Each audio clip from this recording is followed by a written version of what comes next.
गांव नवागर में एक पुराना पीपल का पेड़ था जिसके बारे में अजीब बातें कही जाती थी।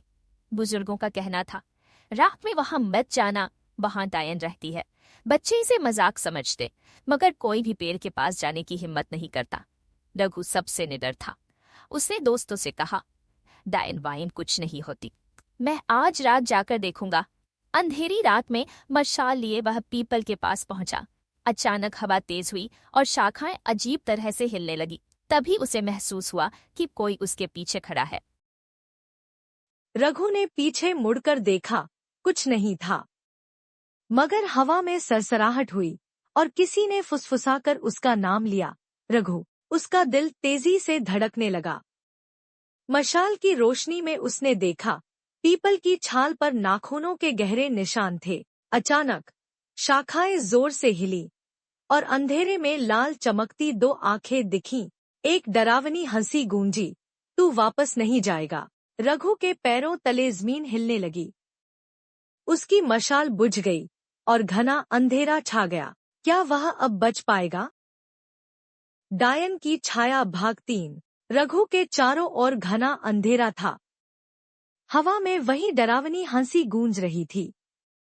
उसका शरीर कांपने लगा, लेकिन उसने हिम्मत नहीं हारी। अचानक दूर से किसी के कदमों की आहट आई। भैया! रघु चौंका।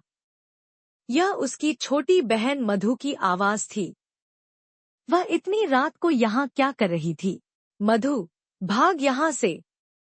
रघु चिल्लाया, लेकिन तभी एक ठंडी हवा का झोंका आया और मधु की चीख गूंजी। रघु ने अंधेरे में देखा, मधु हवा में उठ रही थी, जैसे कोई अदृश्य शक्ति उसे खींच रही हो। भैया, बचाओ! रघु ने दौड़कर उसका हाथ पकड़ लिया, लेकिन उसकी आंखों के सामने वही लाल चमकती आंखें फिर से दिखीं। क्या वह अपनी बहन को बचा पाएगा, या अब दोनों इस छाया के शिकार बन जाएंगे? जारी रहेगा। तभी सारा उसी जगह के पास से गुजर रही थी। उसे महसूस हुआ कि कुछ अजीब हो रहा है। जैसे ही उसने रघु और मधु को देखा, उसकी रूह कांप गई। डायन ने अपनी काली, भयानक आंखों से सारा को देखा।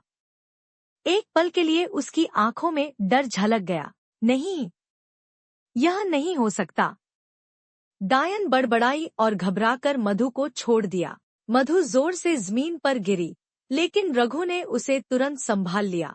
रघु ने देखा कि डायन अब वहां नहीं थी। वह तेजी से अंधेरे में गायब हो गई थी। सारा को समझ नहीं आया कि यह सब क्या था। क्यों वह डायन उसे देखकर डर गई? लेकिन उसे इतना जरूर पता था कि यह सिर्फ एक इत्तेफाक नहीं हो सकता, यह कुछ और था।